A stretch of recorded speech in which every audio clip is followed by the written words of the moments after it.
حکمران عادل اور دیانتدار ہوں تو دریا بھی ان کے حکم پر بہنا شروع کر دیتے ہیں، اور اگر حکمران بد دیانت ہوں تو سیلاب اس ملک کا مقدر بن جاتا ہے، سیلاب اس ملک کی جان نہیں چھوڑتا۔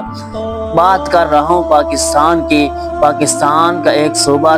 خیبر پختونخوا جو اس وقت سیلاب کی زد میں ہے، وہاں بہت نقصان ہوا ہے، کفن کم پڑ گئے ہیں، بہت ہی زیادہ نقصان ہوا ہے، جانوں کا بہت ہی زیادہ نقصان ہوا ہے، کاروبار کا، ہر چیز تباہ و برباد ہو گئی ہے۔ اسی میں ایک واقعہ سناتا ہوں جو اسلامی کتب میں بیان کیا جاتا ہے۔ جب حضرت عمر بن عاص نے مصر فتح کیا تو اہل مصر نے فاتح مصر سے کہا، ہمارے ملک میں کاشتکاری کا سارا دار و مدار دریائے نیل پر ہے، ہمارا یہ دستور ہے کہ ہر سال ایک حسین و جمیل کنواری لڑکی دریا میں ڈالی جاتی ہے، اور اگر ہم نے ایسا نہ کیا تو دریائے نیل خشک ہو جاتا ہے اور قحط پڑ جاتا ہے۔ حضرت عمر بن عاص نے انہیں اس رسم سے روکنے کا حکم دیا، اور جب دریا سوکھنا شروع ہوا تو حضرت عمر بن عاص رضی اللہ تعالیٰ عنہ نے یہ واقعہ حضرت عمر فاروق رضی اللہ تعالیٰ عنہ کو خط میں لکھا۔ جواب میں حضرت عمر فاروق نے فرمایا، دین اسلام ایسی وحشیانہ اور جاہلانہ رسموں کی بالکل اجازت نہیں دیتا، اور آپ رضی اللہ تعالیٰ عنہ نے دریائے نیل کے نام ایک خط لکھ کر بھیجا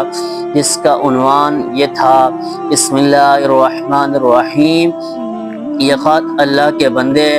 عمر بن خطاب کی طرف سے نیل مصر کے نام ہے، اگر تو اپنے اختیار سے جاری ہے تو ہمیں تجھ سے کوئی کام نہیں، اور اگر تو اللہ کے حکم سے جاری ہے تو اب اللہ کے نام پر جاری رہنا۔ جب خط کو دریائے نیل میں ڈالا تو دریائے نیل بڑھنا شروع ہوا۔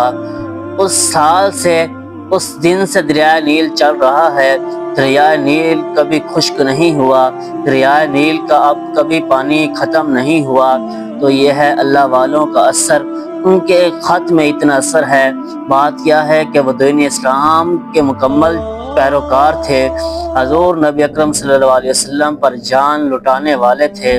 ان کے بعد دین ختم ہو جاتا ہے، مطلب یہ ہے کہ ان کے بعد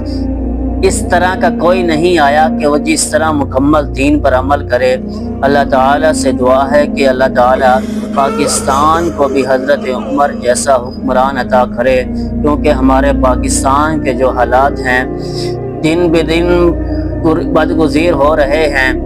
دن بدن ہم مشکل